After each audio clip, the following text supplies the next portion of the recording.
Welcome, everyone, to the Ringside Podcast, the best podcast out there, especially the official podcast of OVW. This is our Ringside Review. I'm Daniel Spencer. I'm Jeremy Warman. I'm Eric Cornish. And I'm Linda Kay. And guys, we are live everywhere. We had, although I'm going to share this because technically it never existed. We had a little technical difficulties that happened. We went live for about 2 minutes, and we had to restart it. So thank you for those couple people that were watching that came back as we restarted, had patience with us. I swear, I'm ready to get rid of this streaming provider that we have and move on to bigger and better things in 2024. But nonetheless, if only you had somebody to advise you that this was garbage, we wouldn't. Well, it's also about money, and I didn't have it at the time. So if you want to sponsor Ringside Podcast to help get us on a better streaming platform, by all means, let's send me a message at Ringside Podcast on all social media, or just ringsidepodcast.com or ringsidepodcast@gmail.com, and we can have that discussion. But hey, we've still come a long way from where we used to be. So that's true.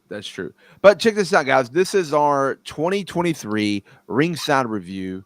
It's the end of the year. This is where we get to talk about all of our favorite things from the year, pick our favorites, pick our least favorites, get our predictions. It's a fun episode. I'm excited for this episode, and I can't wait to. Even some fans tweeted out some stuff. We're going to share their thoughts and whatnot too as well. So this is a fun time for sure. Absolutely, and it's been a really good year.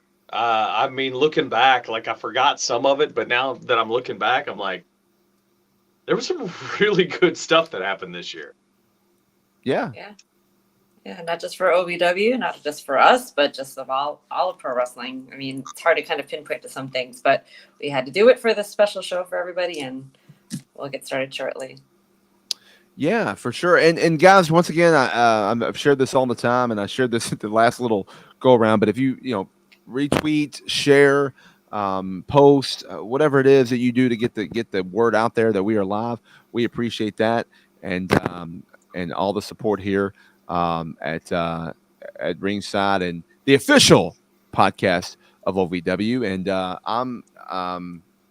like I said, I'm excited for this. And sorry, we started a little later than we wanted to, but it's okay. We're in for a long night, maybe not too long, but we're in for a night for sure. I will throw this up there right here. This is what our category is going to be today, guys. We're going to be talking about the following stuff here. The 2023 Ringside Review. We're going to have the Wrestler of the Year. We're going to talk about our female Wrestler of the Year. We're each going to talk about our Match of the Year, Best Tag Team, Best Pay-Per-View, Most Underrated, Most Overrated, Best Storyline and Angle, Worst Storyline Angle. What do we want to see less of in 2024? What do we want to see more of in 2024? Since we are the official podcast of OVW, we do a special OVW, the Best OVW Wrestler of 2023. Now, this could be a double winner. The winner of the Wrestler of the Year can also win this. Same with the Best Female OVW Star of the Year. This person can win both as well, Female Wrestler and OVW Wrestler. And then we're going to end it with Breakout Star of 2023, bold predictions for 2024, and then finally, who we want to see in each company, WWE, AEW, TNA, OVW in the year 24. So that is kind of the categories in a nutshell. Of course, as we get going, as we go through each one, we'll break them down one at a time. We'll kind of jump off. We won't go in order like that. We'll kind of jump around a little bit. So it's those of you that have listened to us many times before and have heard these episodes, you kind of know our strategy. But if it's your first time and you're wanting to hear, then hop on for the ride. And we got a live chat going. You can kind of disagree or agree with our picks. We're all going to have different picks. We might even have some of the same picks. And, Eric. Laughing already. What's that? Nothing. We're just checking out the chat. We're over here just trying to be official. Oh, yeah. We are the official podcast of OVW. You know what? Are we the official podcast? But we are the official podcast that has an official on the podcast. Right. the official. We're That's right. Put that banner up there. Yeah, double. You know what? It was crazy about. I saw some unofficial things happen. They decided to waste their time and get a good guest on their show when we saved it for a big thing. We made it big. We made ours the 100th episode when we did ours. But I saw that they decided to make something unofficial kind of early. I was like, oh, man, they're really. What's it called? Pre-ejaculation. Oh, I'm sorry, did I say? Oh my God! Wow. Officially, I unofficial. think that's the first time we've heard that on this program, at least since I've been on. Yeah. At least in the last 5 minutes. By the way, if you have that problem, we don't have a Bluetooth code yet. They're not a sponsor, but if you have that problem, I think they can help you out. That's right. Go to Bluetooth. Use Roughing It Up. Use that code. How about that, Brian Hedrish? Maybe they can help you with your cord there, Daniel. Good God, please! Have you not got your cord in yet? I have not ordered it yet. Actually, I just not ordered it, so I'm waiting for that. Well, let's blame that on Clint. Clint, if you would sponsor the podcast, then we could get cords for Daniel so he doesn't sound like Darth Vader. Or sorry, Kane Spencer over here. This is gonna be the longest show ever. Can we just get to the awards? Let's go. Yeah, let's do that. And Shane, what's up? Tell Crazy Steve we said what's up, and don't what's up, Crazy Steve? Yeah. So all right, Crazy Steve's gonna be on Roughing It Up this week. By the way, nice. A cheap plug for Brian Hedner, like he needs any more plugs from me. By the way, AJ, I know I'm extending this anymore. AJ McKay was on there, and man, they love them some AJ McKay, don't they? They do love them some AJ McKay. I mean, man, we love some AJ McKay here as well. We do too, but I got to tell you, his head's already very big, and it became even bigger. He couldn't even get through the door after that. And his head is like literally big. It's literally like huge. Big. Yeah, it's huge, gigantic. Huge head. Yeah. Somebody wants to know if there's a Bluetooth for production value. I think it's a very fair question. No, because Daniel would have it if there was one. I don't need Bluetooth. Oh, you mean like for production? Yeah, for the value of the microphone. I don't know. No matter what, we are stiff competition for everybody out there. All right. So hey now. All right, this is a family-friendly show, I think. No, we're explicit. All right, guys. So let's get going. Let's talk about this. What do we want to start first? What do we want the category to be first? How about that? We'll just do that, and we'll yeah. How about we kind of start towards my opinion? Why don't we do more of, less of, and then work our way up, and then go down to. I was going to say that too, Jeremy. Actually, great minds think alike. Mm-hmm. So point at Daniel. Okay, more of in 2024. We'll do that then. All right, we'll just do that. So more of in 2024. That's the category. I'm gonna throw it up there on the screen right there. More of in 2024. Linda, we'll start with you since it was you're the lady first. Oh, it was Jeremy. He said it first as far as where we should start. But sure. If you want to go ladies first. Well, you agreed with him, and then you're the ladies first. Well, we'll just do the rightful thing because we are us being the official podcast of OVW. We like to do things official, and ladies first is the official thing. All right. Well, a big part of professional wrestling or sports entertainment is comedy, and we recently had the return of one R-Truth. Yes, exactly. So I'm not sure where you guys go with this, whether it's a specific talent or types of storylines. I'm going to go with not just a person, but topics, but just, comedic factor. But R-Truth. I mean, we already saw so much of him since his return at Survivor Series. We're seeing a lot of his interactions with Judgment Day, and it has been tremendous. We got that match on Raw last night with him and JD McDonough. That was great to see because we haven't seen R-Truth in ring as far as in ring action in a while as well. So I'm going to go with more R-Truth / comedic. More R-Truth in 2024. I'm okay with that. I'm totally fine. We can have R-Truth every single day, every single night. R-Truth can. Hey, R-Truth. Hey, Ron. Come on this show, brother. Let's come on. I could. No, never mind. Come on this show. We'll love to have you on the show. I could text him, but that'd be weird. All right. So, right. What's up? All right, I like that. Why don't we go around the clock? And since Jeremy, you're the one that came up with going first, and you're the next one kind of down the list underneath Linda there. Jeremy, what do you want to see more of in 2024? Sorry, I was just DMing R-Truth and letting him know that what was up and what we were talking about on the show. Here's what I want to see more of. First I off, have big time all of you right here. I'll just put up the picture right there. Me and R-Truth. well, that's I can legit send him a text message, so that's send it to him. I just DM'd him, so it is what it is. Say what's up. So selfishly, I did two here because selfishly, I want to see more. OVW has exploded in 2023, so I want to see more progress from OVW in 2024, and I feel like there's nothing stopping that from happening. So I want to see more of that. I want to see more federations working together. I like, even though it didn't really end up too well in the Impact AEW crossover, I feel like there is and there's a lot of rumors going around right now, but I feel like there's a market for more of that to go on and be successful for everybody. And we already know this is going to happen, so this is kind of a cheat one. More TNA. We want to see more. The Federation, not Linda showing off her shirt like she did in one episode. first of all, It depends because some of the, first of all, who says no? You mean the Federation? More TNA? Just say it. That's fine. You could just say more I felt TNA. like I needed to clarify for the church to watch it. Oh, okay. Sure. Gotcha. All right.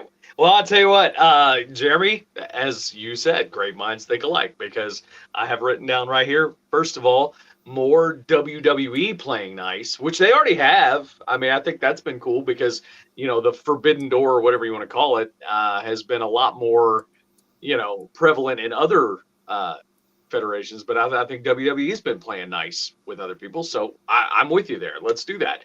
Also, you mentioned OVW, mentioned our progress. More wrestlers, season 2, baby, season 2.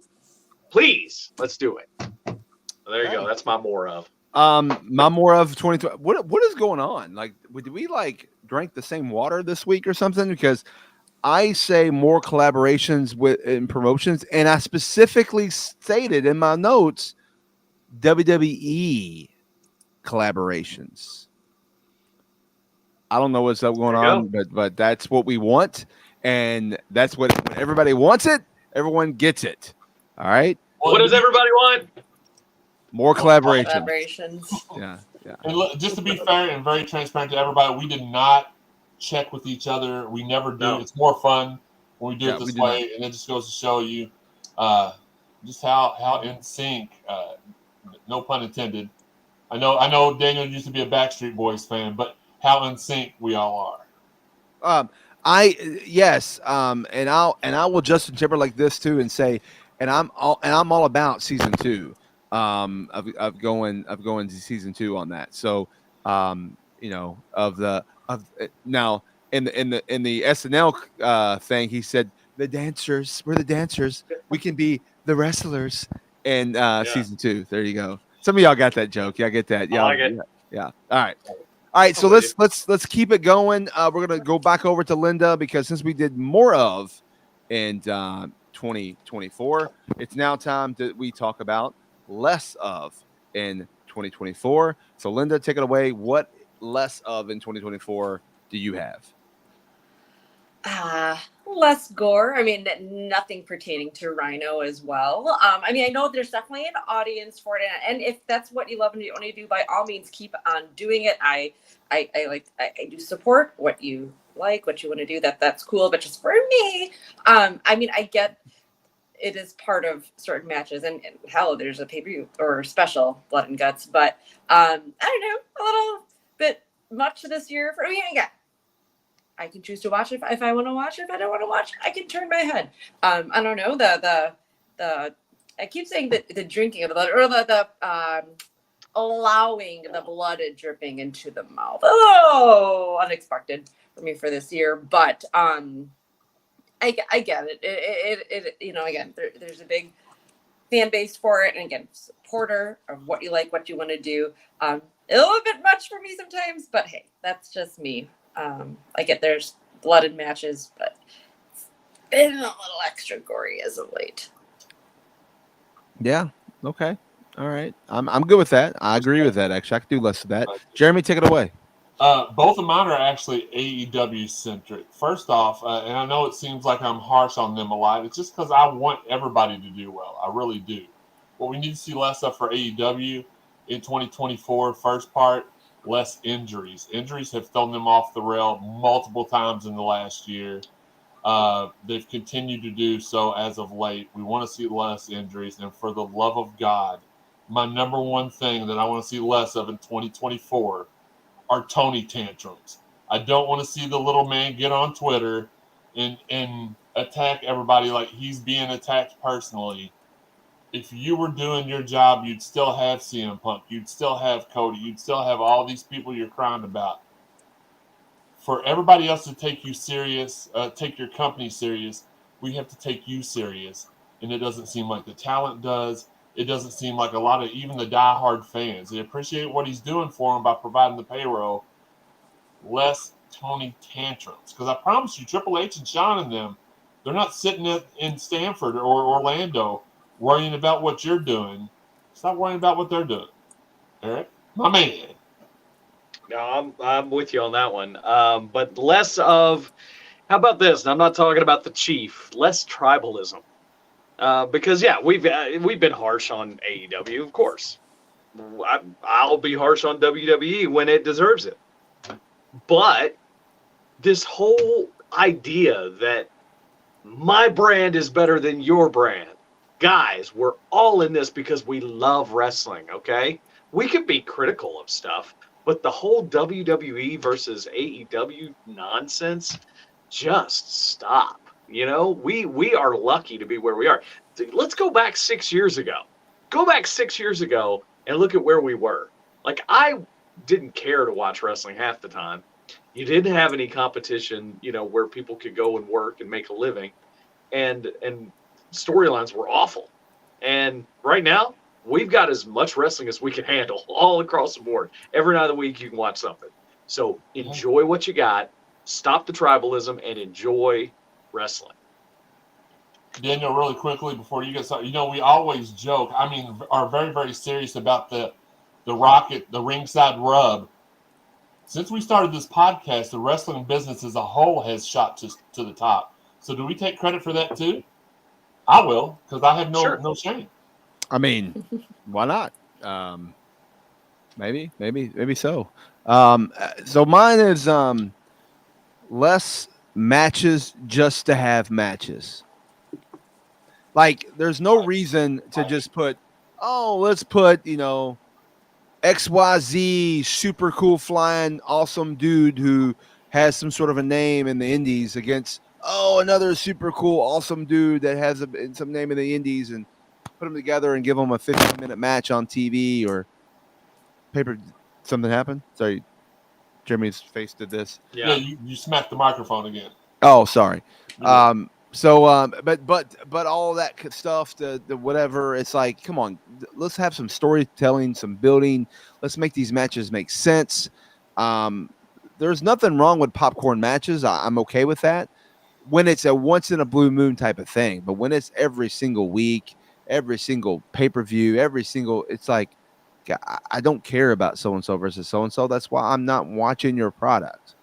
Look at it this way. Now, I know we just talked about tribalism, but like, okay, CM Punk has been now over here for 3 weeks, right? And everybody's talking about, look at all of the different, you know, dream matches we now have, right?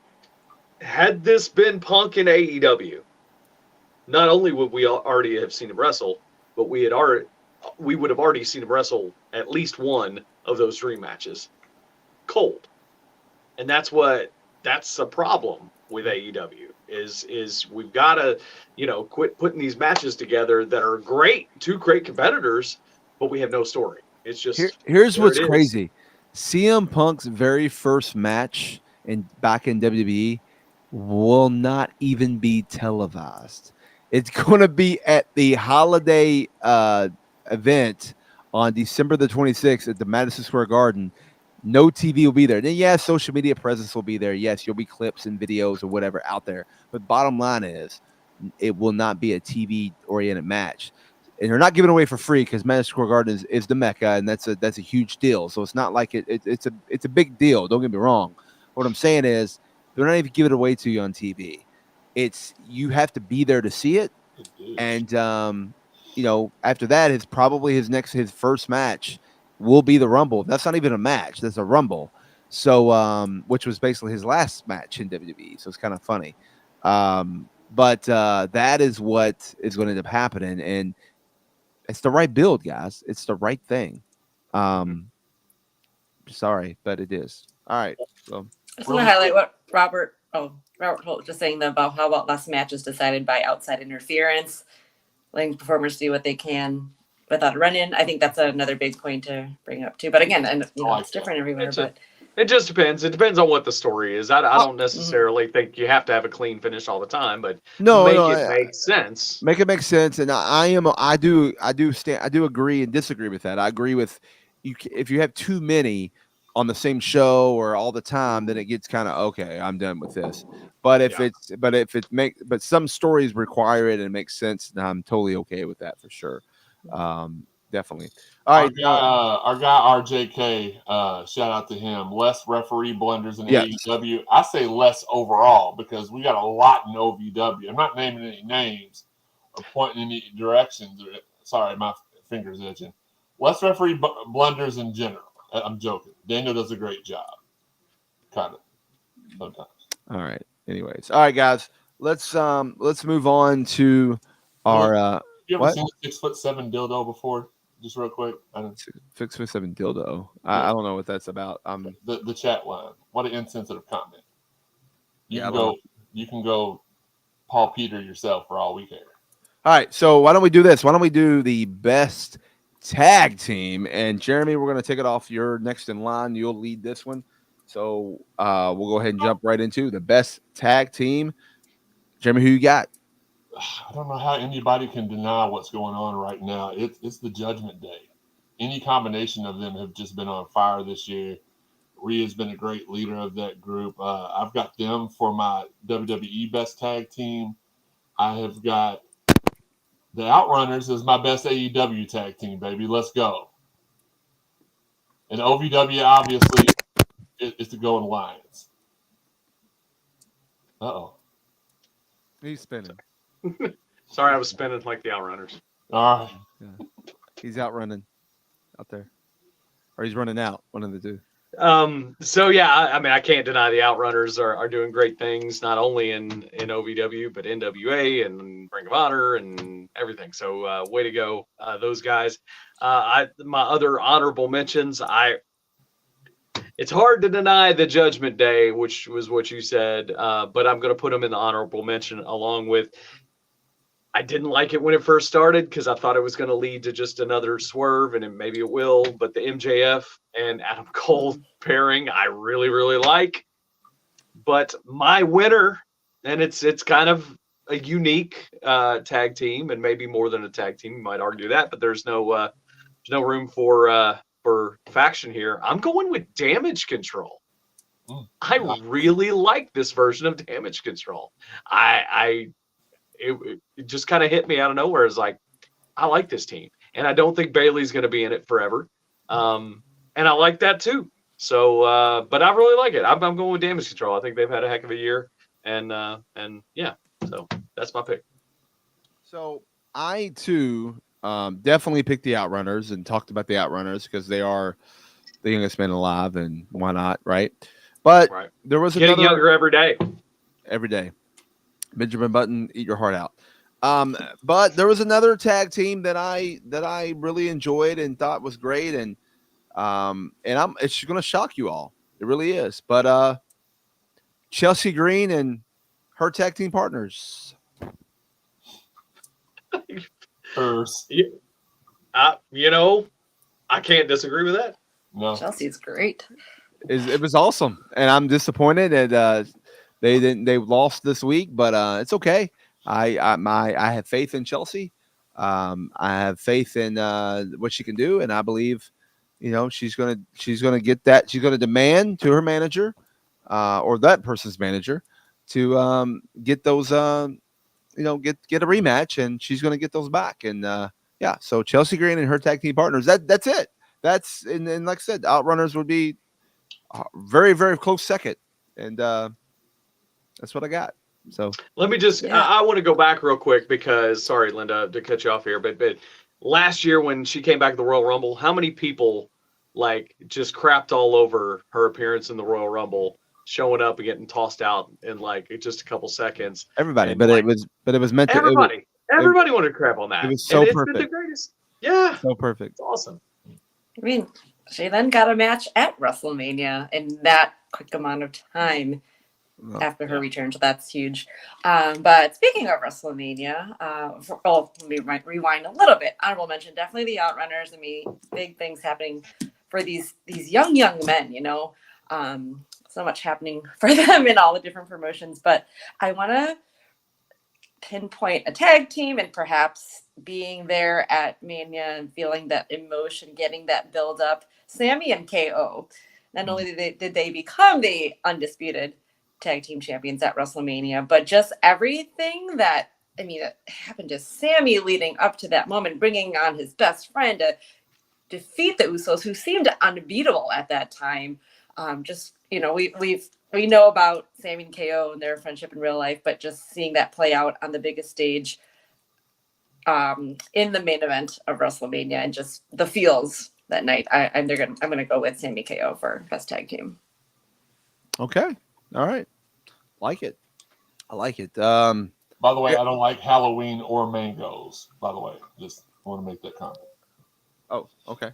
No, thanks, Jeremy, for that information. I'm just trying to answer the crowd's question. No, I get it. I get it. All right, Eric, you're going to lead this one off. So, okay. What do you want to go with? Let's see. You want to just go to like straight match of the year? Sure, let's do it. Ooh, Let's go there, because this one was hard for me. This one was very hard because of what a match is. Because does a match have to be bell to bell? Does a match have to be? Can a match just be like everything encapsulated in it? So, and I'm gonna make a judgment call here and say that my match of the year is that I originally picked is gonna move to angle of the year, only because I think there are other deserving things. So, my this is so tough. I've got 3 written down. Okay, Cody and Brock, a very, very great match. I think Payback was the one I was looking at there. Not SummerSlam? Maybe SummerSlam. Maybe SummerSlam's the one I'm thinking. Well, Cody, I thought Cody took on Dominic Mysterio at SummerSlam, didn't he? I was at SummerSlam. I think I know who wrestled at SummerSlam. They Cody shook Brock. hands after the match. Brock shook his hand after the match. Yeah, that's the one then. SummerSlam's the one. I know he wrestled him a couple times. So, so I'm not going with that one as my number one. And I'm also not, although I could with this one, Becky and Trish in a cage.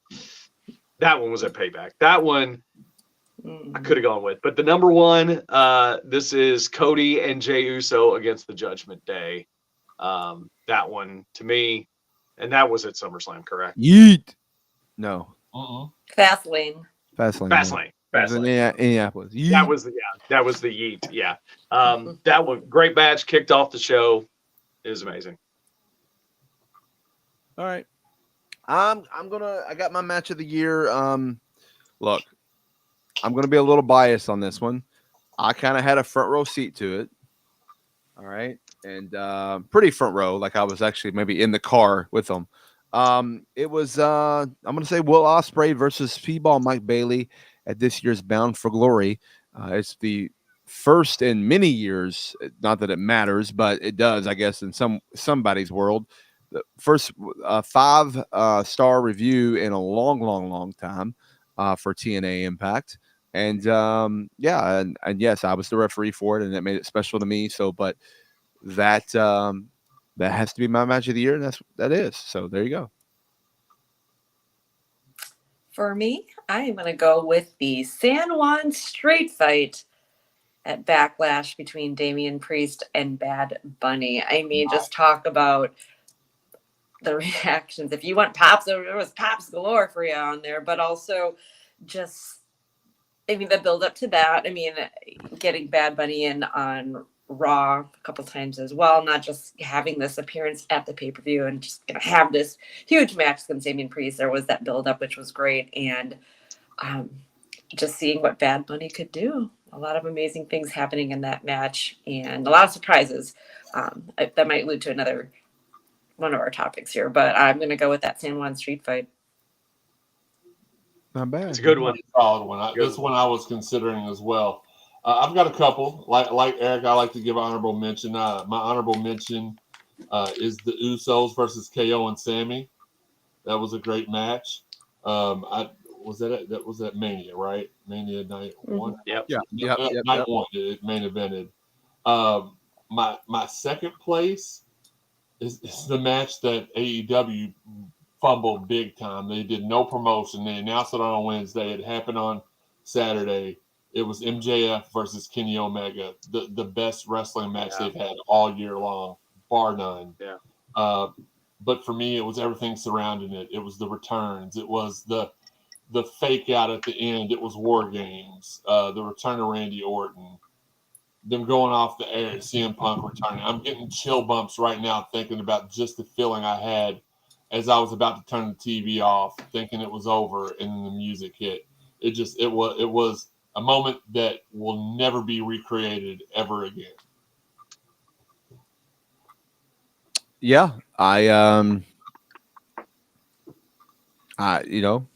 match of the year was great. I mean, I have a feeling that when we talk about best pay-per-view, that Survivor Series is going to be a lot of people's picks are honorable mentions for sure, and we'll get to that here in just a little bit. Why don't we kind of jump to most underrated, and we'll roll through most overrated right after that. So I'm going to leave this one off. Most underrated. Let me go ahead and update the graphic here before we go further. And then Daniel, you have a question on the chat line as well. Oh, I do? I don't know if you saw that or not. I did not. So let's go look at the chat line. From Dustin.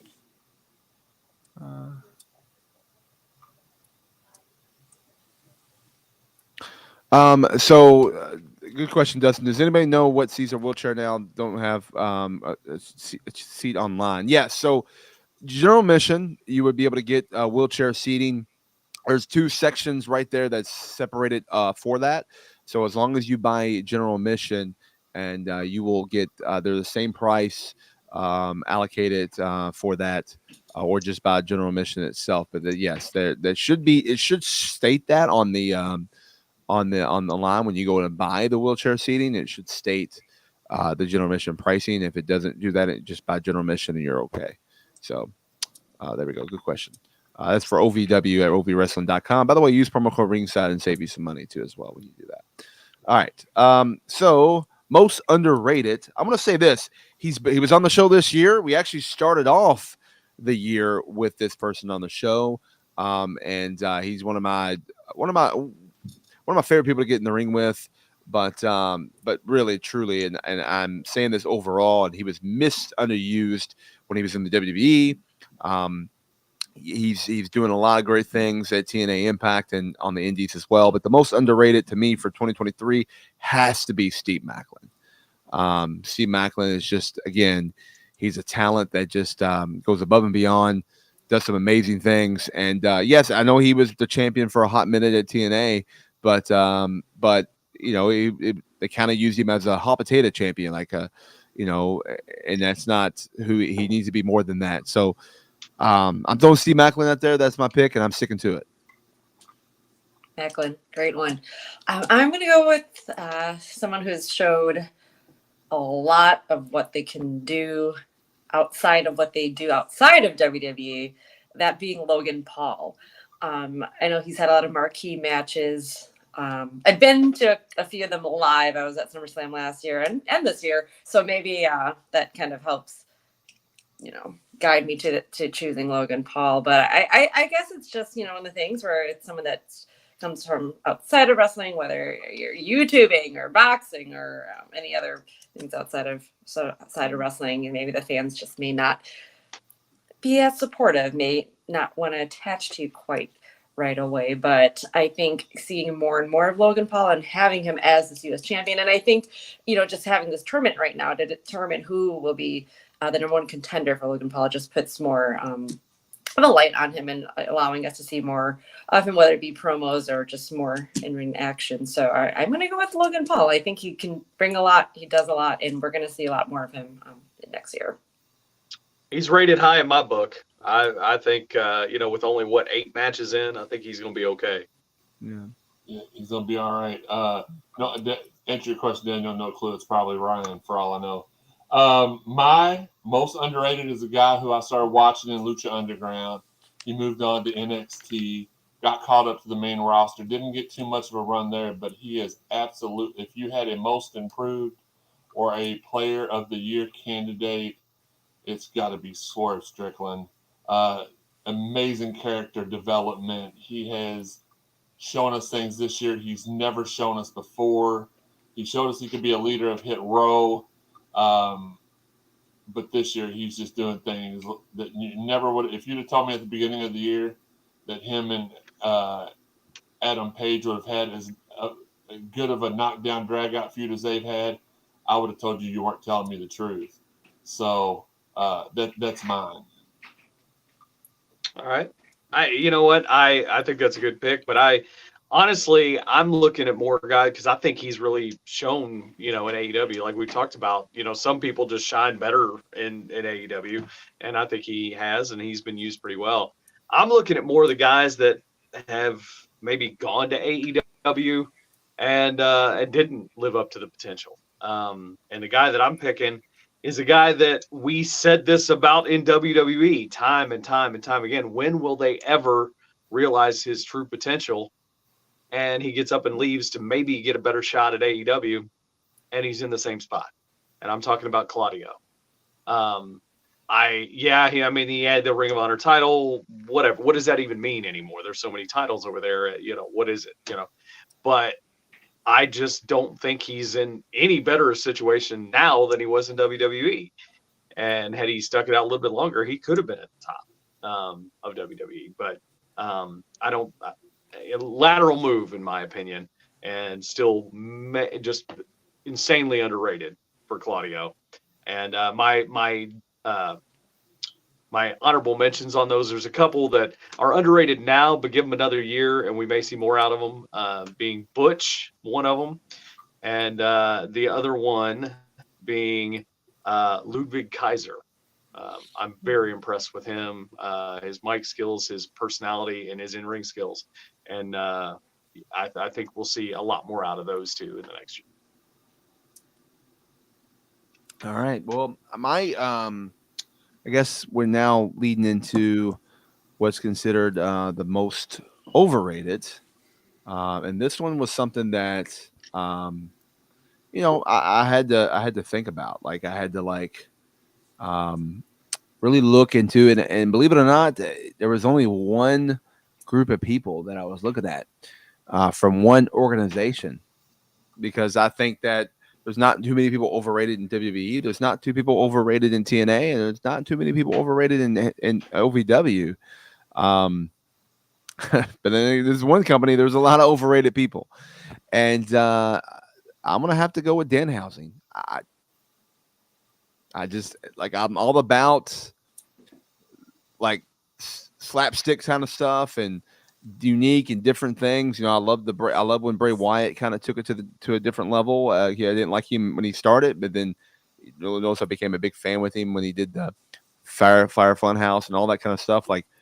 But I just don't get this, man, and I just don't see what the hype is, and maybe I just don't watch his stuff. But I used to thinking about Orange Cassidy, but I've seen him step up, and I've seen him work, and I've seen him become something different. And I get it now, but I don't get Danhausen. And I guess if I'm going to be cursed, I'm going to be cursed. But that's just the way it is, and that's my pick on that. And again, I'm sticking to it. So, Linda, this was a tough one for me because, like you said, Daniel, it's hard to pinpoint. Wrestling's just so good. And just for me, I'm just gonna go back to the blood and gore. I know it gets a lot of reactions, a lot of huge pops, the volume, loudness of it when you see that, and it's promotions across the board. I like I said, for me, wrestling is more about storytelling and progression. And I guess that's where I'm going to go with my overrated is the blood and gore again. I'm just glad this category wasn't called most over man, because then we'd have a problem, because there's a lot of those in OVW. Over man. Yep. Robert says most overrated for him. Sorry, Jeremy, is CM Punk. And Robert, he comes to OVW. He supports our other podcasts and stuff. We appreciate him. CM Punk's his most overrated. Great on the mic. Thinks he's only slightly above average in the ring. I have to disagree with you on that. I just don't, which is fine. I just don't buy all of his moves or gimmicks. Okay. I can respect that opinion. I mean, yeah. I'm not going to agree with it 100%, but I can respect it, and I can see I've thought that way from time to time. I think right now he's in a good spot, but we'll see where time takes us. Absolutely. So, Jeremy, who's your most overrated? Most overrated? Oh, I was last on this one.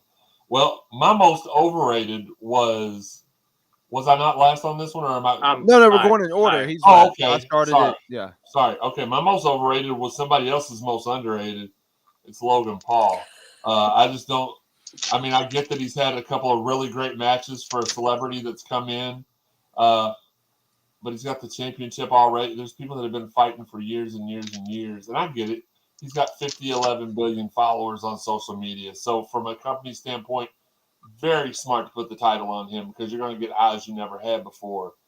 But I just don't. I haven't liked his presentation so far. The way he's been disrespectful to a lot of the guys, and maybe that's just part of the story. But to me, he's the most overrated. I just don't feel like.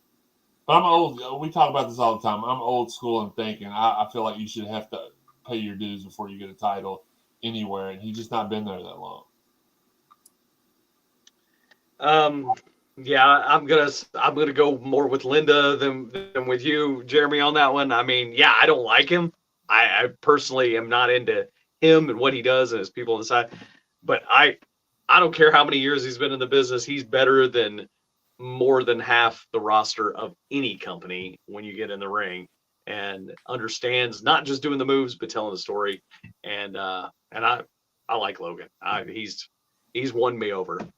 But my most overrated, and so I had to. I hate that I'm focusing so much on the Blackpool Combat Club here, but I'm going with Wheeler Yuta. Nothing against the kid. I don't know him. I don't, and he's not even bad. It's just where he's positioned. That's I guess the definition of overrated, right? He has never looked like he belonged in a stable with those guys. It just doesn't. I mean, I understand, like, yeah, you want to bring a young guy along to help him when you got guys like Moxley and Danielson and Claudio, but he's never fit there. He's never fit. The visual is just, it doesn't work. It's just like, you don't belong here, because you just don't fit in with the other guys in the stable. So I don't know. That's just me. And again, it's not his fault, I don't think. It just doesn't work for me. And I will go with honorable mention to Nia Jax. She could almost be tied. But Nia Jax, when she came in, had this imposing thing that nobody else had in the women's division. And so for her to come back now and try to do that again when you already have a mommy that is pretty physically intimidating, doesn't work for me. So, all right. That's a great one, Eric. Just to kind of piggyback off of you for a second, I thought from day one that Wheeler Yuta was the wrong guy for that. They could have brought Hook in. Hook would have been good. Yeah, I could have handled that. Jack Perry would have been a better fit than Oh, Will, cry me a river. look, this ain't real glass here. Or it is real glass, whichever one. But no, I think there could have been 2 or 3 just right off the top of your head that would have been a better fit than Will or you did. Linda, you're next to lead off. What do you want to go with? Breakout Star 2023, or are we sticking in the No. upper? Okay. That's you picked it.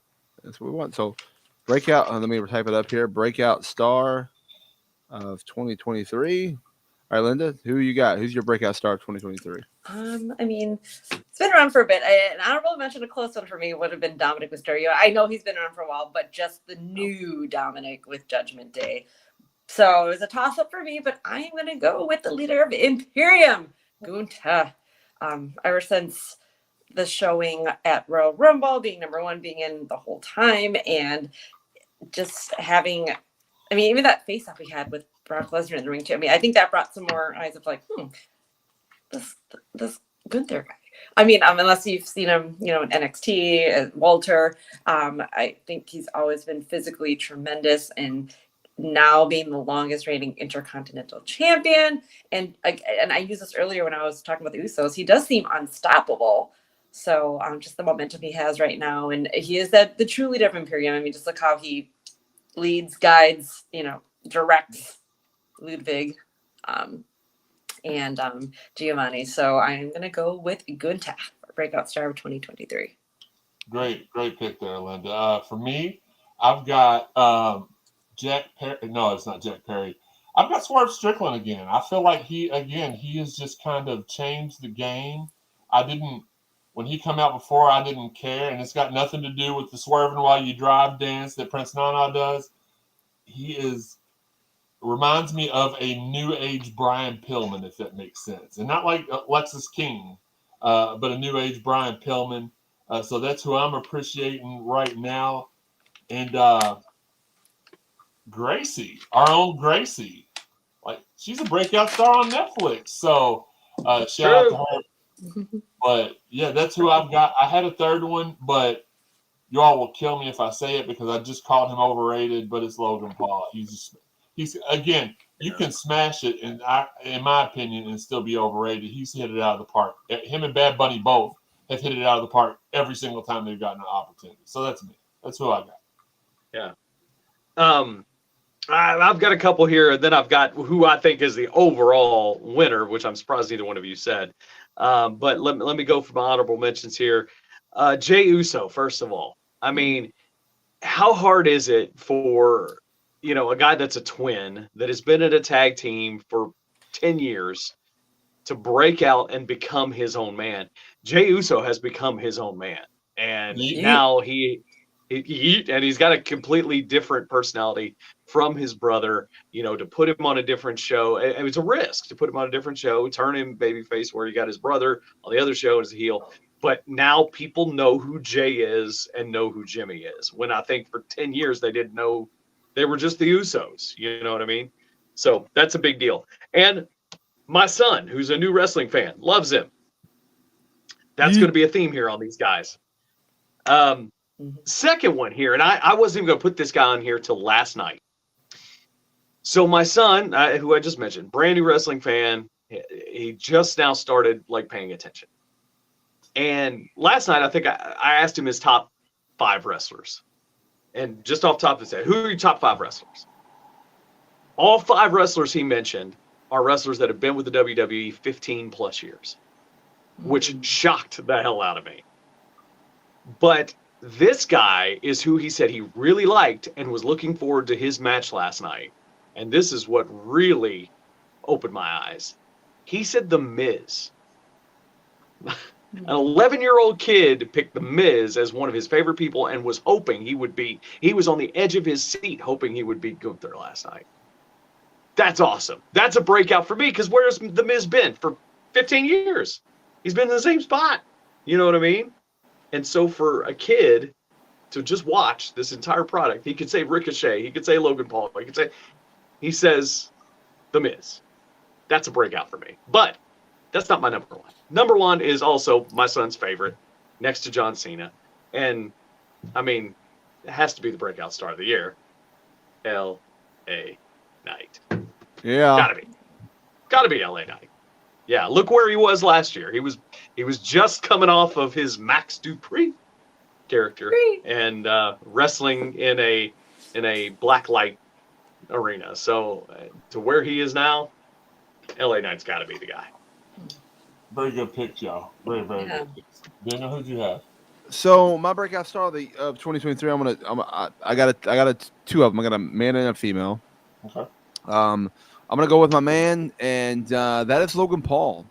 I'm telling you, he is. I know Jeremy, you can't stand him, and that's. I never said I couldn't stand him. I just said I thought he was overrated. I didn't think he. Okay, I got it. But I think I just named him. I just said he was a breakout star. But he is. He's a breakout star. I mean, what he could do in 8 matches, 9 matches, whatever. Yes, he's already the champion, but it's just he's a star. He's a bona fide star. He is what you want. I would take him if we had a chance to have someone even like him or clone copy of him in OVW or TNA or any company, AEW.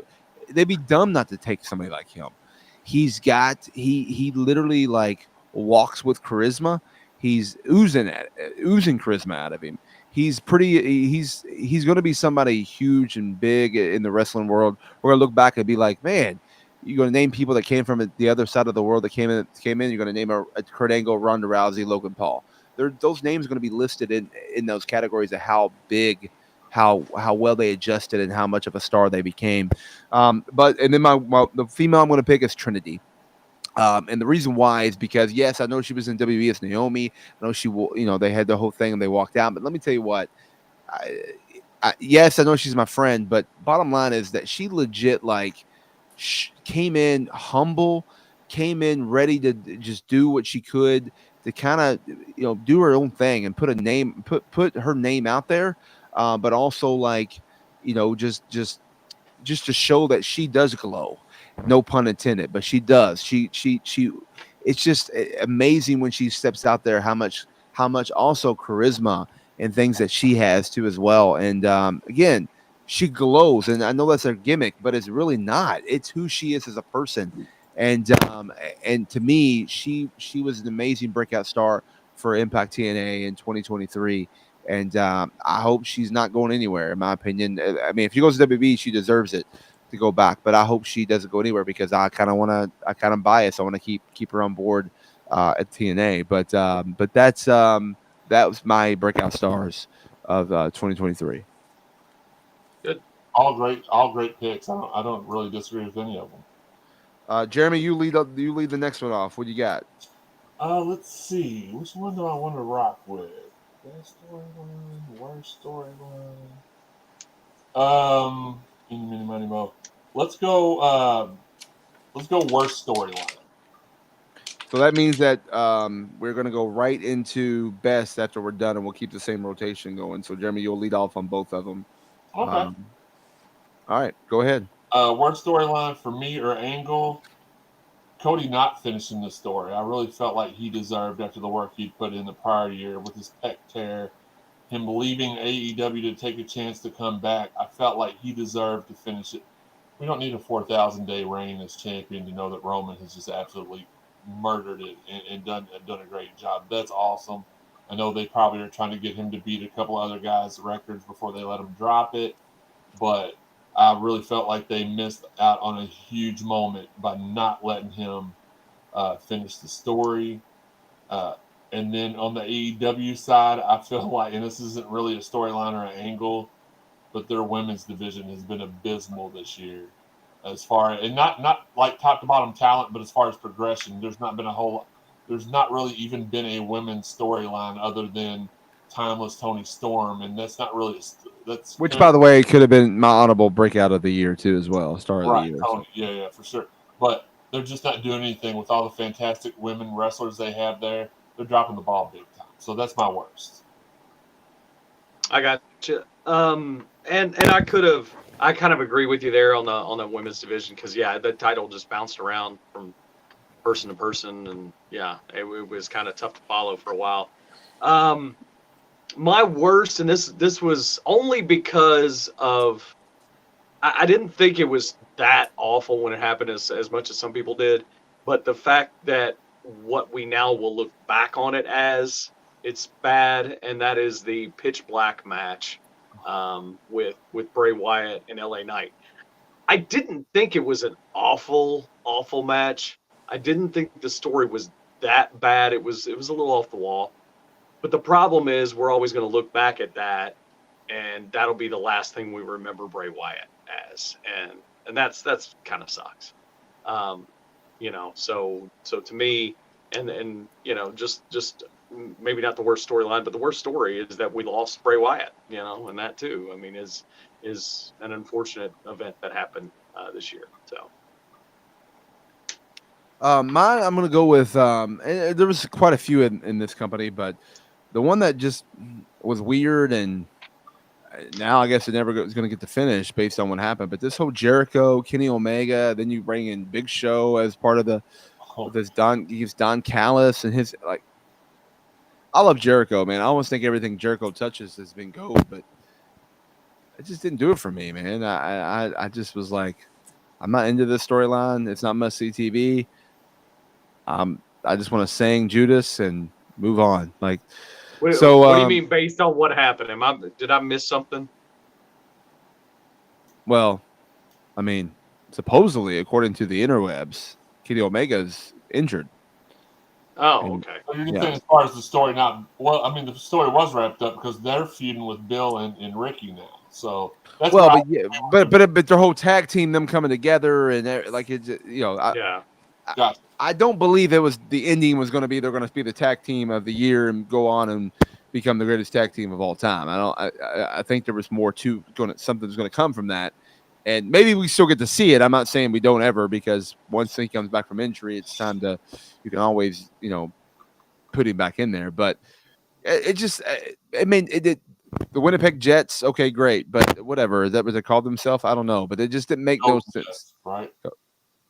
I don't remember. I mean, they're from Winnipeg, and the Jets is their hockey team, but I just don't. I just didn't. It didn't click for me. And usually a lot of and I like them both. A lot of things Kenny does, I like, and a lot of things Jericho does, I like. Just for some reason, it just didn't work. I guess because they've feuded for so long and been great enemies that it was hard to. It didn't work as them as tag team partners. So that's why I was waiting for the swerve or the whatever and. For it to happen, but that's just mine. And there's many more I could have picked from. I mean, I literally was trying to rack my brain of all the terrible things that I've seen over the last year, and that for sure was one that kept sticking out to me.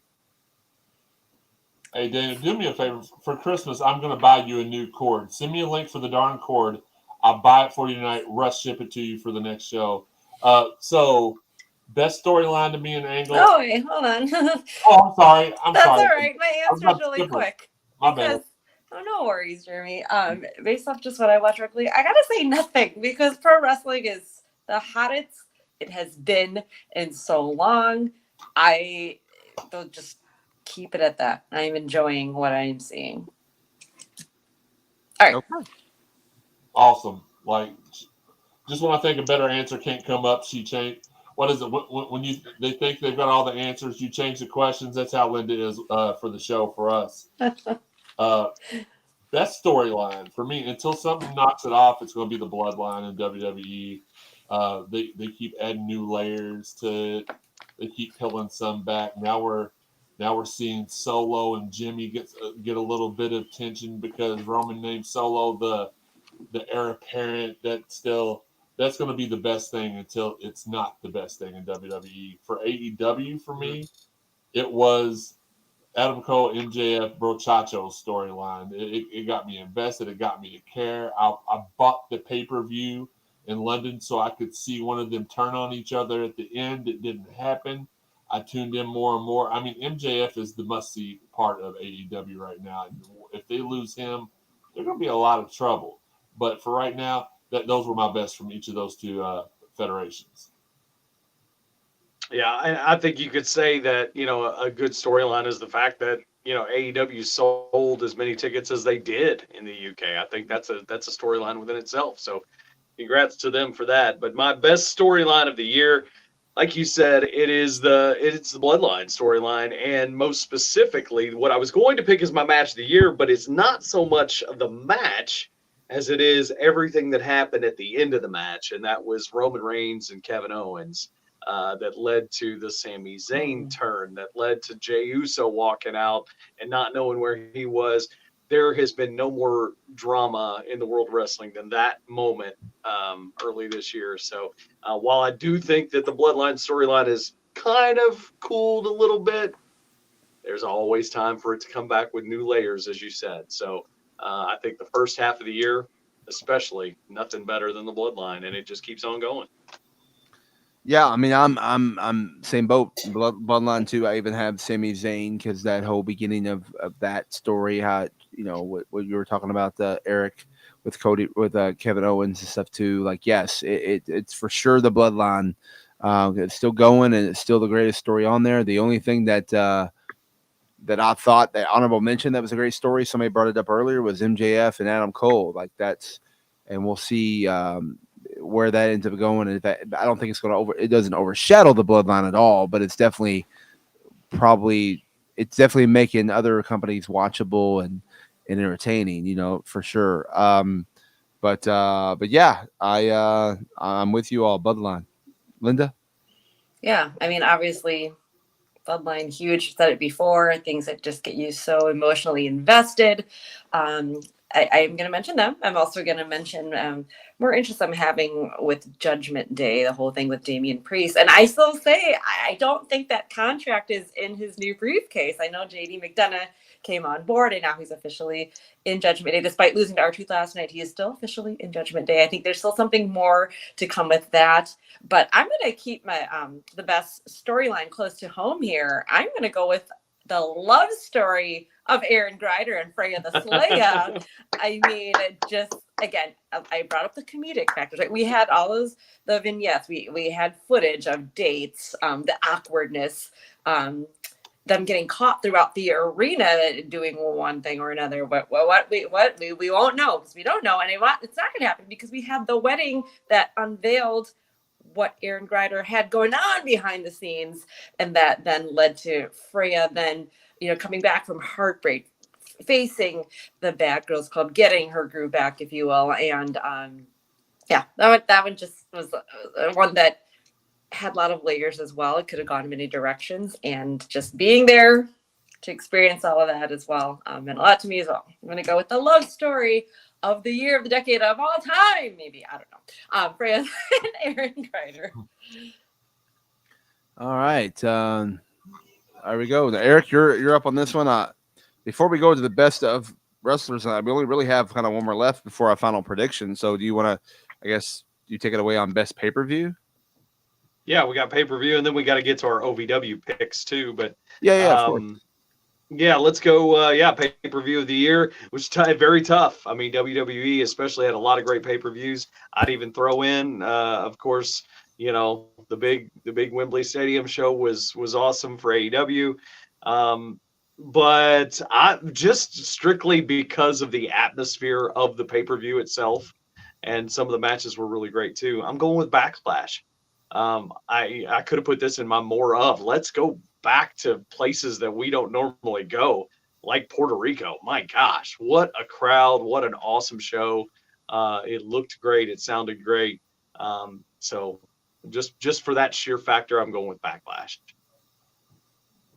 I'm gonna. This was hard to pick too as well. Like, I have a double fold. I have one that I was a part of, and then one that I thought was overall best. And Eric, you talked about it earlier. That was, believe it or not, it was when WWE started off beginning of the year. It was a Royal Rumble 2023, and Royal Rumble was my favorite pay-per-view. But it was the fact that what happened at the end with after the match with Kevin Owens and Roman Reigns, and how Sammy gets involved and the whole drama that happened. I mean, that was literally like, you thought the show was over after he beat him, and that you get 20 more minutes of this raw emotion that just really was storytelling, a movie cinematic. Like, they should get an Emmy for that. That's how great that was. And it still to this day, like, makes me think about it. It's almost been a year later.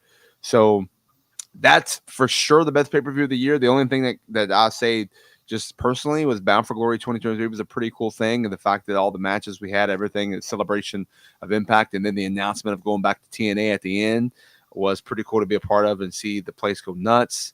So I have to say that personally that was pretty cool to be a part of, but still the best pay-per-view by bar none was Royal Rumble 2023. That's pretty awesome. Linda? For me, you already said it, Eric, and I brought up Backlash earlier, but again, just the crowd, the reactions. I mean, and yeah, we brought up Bad Bunny, but how about Selena Vega and seeing her emotion pour out by getting that just applause from the crowd? And then how about the returns? We had Savio Vega there. We had Carlito at Backlash making those fun returns, surprise returns as well. I also kind of going to mention more of, you kind of said it right now too, Eric, about visiting other cities, other places that may not get events or pay-per-views very often, and going to Puerto Rico and seeing that type of reaction and just the build to that show as well. I definitely got to go with Backlash. That was most memorable. I mean, I watched Bad Bunny's entrance so many times. Just huge. Jeremy? For me, I'm going to go for the AEW side. I'm going to go Forbidden Door. That was Omega and Ospreay. It was a fantastic pay-per-view. On the WWE side, I'd probably agree with Daniel and say Royal Rumble, because I think it's unfair. I know I picked it probably the last 15 times we've done this. WrestleMania 39 was just stacked. You had Logan Paul and Seth Rollins, Damage Control versus Trish, Lita, and Becky, Ray and Dominic, Rhea and Charlotte, KO and Sammy versus the Usos. And that was just night one. You got night two, you got Ronda Rousey and Baszler, who defeated, who won that fatal four-way tag team match. Then you had Gunther, Sheamus, Drew, which was probably a lot of people's match of the year. Belair and Asuka, Edge and Finn Balor, and Roman Reigns and Cody Rhodes. You know, it was just from top to bottom. Again, when you have a two-night event, it's hard to ever put anything over it because you're going to be stacked. But even you could separate this, and either night of that WrestleMania is probably neck and neck with any pay-per-view for the year for me. Mm-hmm. All right, good. Good choices there for sure. I'm gonna, before we go any further and do our best OVW and best wrestlers of the year, which it could be the same. We always talk about that. Let's give a shout out to our sponsors, and that's right. Right now, when you go to collarandelbowbrand.com, use promo code Ringside, all capital letters. You save 10%. You have the Ringside podcast out in the process. Collar and Elbow Brand, the best wrestling apparel there is today. Get yourself, hurry, just in time for Christmas, that Christmas gift for your wrestling fan in your life. Right now, again, save with Ringside promo code 30 or 10% off, at collarandelbowbrand.com. The best wrestling apparel there is today. Linda? And to make sure you are covered anytime, anywhere, go to prowrestlinginsurance.com. Speak with our friend Chris. He can fill you in a little bit more about this affordable monthly supplemental coverage that will write you a check if you get hurt. That is right, if you get hurt, and not just in the ring, because this supplemental coverage applies to everybody. You could be in wrestling. You don't have to be in wrestling. This is a supplemental coverage where if you get hurt, you go to the hospital, you send prowrestlinginsurance.com that bill, you'll get a check written out to you to help offset those costs. So go to prowrestlinginsurance.com or visit that link that's in our direct show notes. They'll take you there. Speak with Chris. Let him know we sent you.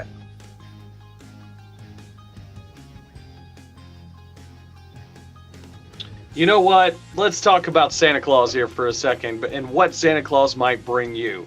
Because he knows something about being smooth. Yeah, it may not look like it on his face. It's always nice and white and fuzzy. But no, everywhere else, Mrs. Claus knows it's nice and smooth because he goes to manscaped.com. And you can use the code REFEREE and get 20% off and free shipping. So you as well could be nice and smooth when it comes to the North Pole, just like Santa, right?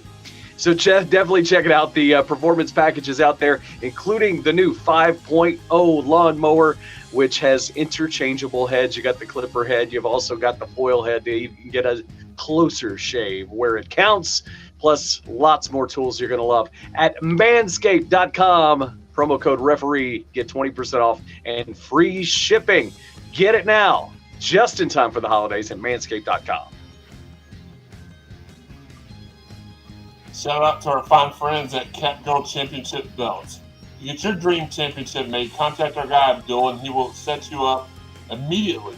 It's easy. Join the Facebook group Cap Gold Championship Belts.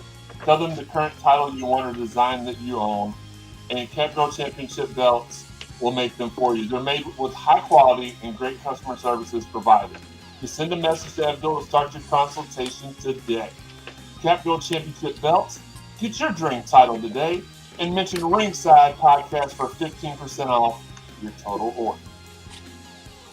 All right. And lastly, if you go to cornbreadhemp.com, use promo code Ringside, you're going to save 15% on some of the best CBD products out there, especially those sleep gummies. I know I love those. All the great CBD products to help everything. Go to the website, cornbreadhemp.com. Look at the entire catalog. And again, use that promo code Ringside. You're going to save 50%. If you want a direct link from our code, you go to cornbreadhemp.com/ringside. That'll take you right to our affiliate link, and you'll see all the great deals there. Again, Cornbread Hemp, the best CBD products around. All right, guys. All right, so here we go. I'm going to throw this on the screen here. What we got left. We've got the OVW flavor we're going to do next. We got the best OVW wrestler of the year, best female OVW wrestler of the year, which also could be your favorite overall. So we get back to back. Then we're going to do wrestler of the year, female of the year, and then finally bold predictions and well as who we want to see in 2024 in those companies. So we're going to start with, as I mentioned before, our OVW. I don't even know who's next as far as this. Who is? I think you are. You are. I am. Okay. OVW wrestler of 2023. Ladies and gentlemen, this was kind of like I had to think about this. This took me a little bit to figure out who it is. And I thought long and hard. I am going to have to pick someone who's been on the show. He's been on the show about a year ago, and it's when he was on the show, he not only is this show the official podcast of OVW, but he ended up making the show certified. Ladies and gentlemen, that's right. I believe Luke Curtis is by far the OVW wrestler of 2023, the best wrestler of best OVW wrestler this year. So shout out to Luke Curtis, certified Luke Curtis. That's my pick. All right. He was my honorable mention. I mean, being a Rush Division champion this year and then also a tag team champion of the year and just quite a standout. He was also somebody I had in mind for Breakout Star of the Year as well. Luke Curtis, tremendous. But I'm going to go with someone who is our current Rush Division champion, and that would be Cal Hero. Now, I know, Cal, but I will just say, I mean, let's just start with, again, mentioning Luke at Independence Rage. They had that ladder match, which I know internally a lot of us talk about being one of the best matches of the year at the OVW, or just match of the year in general. But going from that and then having to deal with the shenanigans at the time with the faction and then with the Overmen, especially with Adam Revolver. I mean, if you want a story that's just slowly, not even just slowly, but just there's a build up to this. And again, being emotionally invested and emotionally involved. I mean, what we had was it the spray of the eyes, and then we had the blindfold match. We had the mixed tag match I was a part of, and also then we also had Cal losing the title, but then getting it back. We had a strap match, and then we just had at Christmas Chaos that ambulance match. I mean, just showing the versatility with Cal and seeing him grow, just being a big part of OVW. I am going to go with Cal Hero for OVW Wrestler of the Year. Great picks so far. I'm going to kind of wuss out a little bit here, though. because I can't just pick one person. I think the Overmen have been the OVW Wrestlers of the Year this year. EC3 has just, and as much as that pains because Jesse's my dude, but EC3 has dominated. Mac and Curtis have dominated. There's nothing that they can't do. It's kind of like the same way I feel about the Bloodline and Judgment Day in WWE. You can't credit one without crediting them all. So for me, and I know you asked for a wrestler singular. Man is singular, so over man maybe, I don't know, but that's who I pick. Well, no, I mean that's fine, and you could be, you could wuss out as well, because I might do that on both these categories. I'm not going to go without mentioning some people that I really like. Cash Flow obviously has got to be near the top. I love Luke. I love Cal. Jack Vaughn, where I see, Becky and Jesse have both said that, and there's so many. But I will say this in both categories while mentioning some of my favorites. OVW in general is the OVW Superstar of the Year, the OVW Star of the Year. OVW is the Star of the Year. I'm so proud of all of my friends in OVW of where they are, and where they continue to grow, not only because of wrestlers on Netflix, but just the product in general. So yeah, I am wussing out kind of like Jeremy a little bit. Congratulations to all my brothers and sisters in OVW. All right. Well, I mean, hey, there we go. That's your OVW Wrestler of the Year. But now we're going to go with OVW Female Wrestler of the Year of 2023. Look, to me, it was a no-brainer. I think, no-brainer to me. I think Eric's going to disagree because I feel like Eric's going to have somebody else he's going to choose. But I am, this person was on our show, did some of our best numbers in a long time when she was on. She was one of the stars of the Netflix show Wrestlers. It's the one and only Hollywood Haley J. And I think she won it last year. I think she's won it the last 2 years in every year I've picked it, just because, we had OVW females. We need some competition. I think there's going to be some in 2024. So maybe she won't win it in 2024. But right now, she's dominated 23. So Haley J is my pick. Yeah, love our ladies at OVW, and I remember how many made that. We know how great they are, but the PWI 250, we had a lot of great female wrestlers from OVW on that list. But man, this is hard to choose. But you know what? I want to mention Freya, just because I mentioned earlier, just seeing her outside of the ring, well, very, very talented in the ring, but seeing her outside of the ring in those bits with Aaron, just gold right there as well. And congrats as she has become the women's champion again. But I'm going to go with someone who started off the year as the OVW women's champion, that being the Fighting Siren Shalance Royale, having quite the feud there with Haley and with Maria, but just somebody who just really is getting us to notice. Of course, she's got a beautiful voice, that natural talent right there, and using that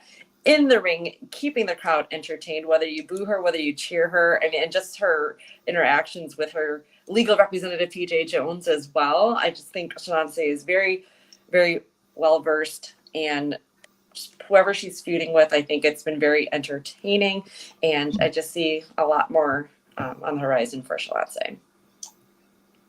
Very great pick. And I'm going to do something I do from time to time. I'm going to pander a little bit here. My OVW Female Wrestler of the Year is the lovely Linda Kay. That's my pick. Did some of the best work I've seen this year. In fact, nobody else thought to do that. Get out of here. But I appreciated your work this year. But I think, just like everybody else has said, Jeremy, she's a co-host. She's not going anywhere. Right. Okay. No. I'm giving the honest truth here. Okay. Thank you. Freya definitely has to be up there in the upper echelon. Layla definitely up there in the upper echelon. But for me, the number one for the second straight year as well. And still, Hollywood Haley J. She's not just what she's done in the ring, what she's been able to accomplish outside the ring, all of her outside projects, wrestlers, it's just too much for me to ignore her star power. I mean, she had a tryout for NXT scheduled. Supposed to, for what I've heard, that was supposed to be rescheduled. Don't know if it was, but she's just got all the momentum.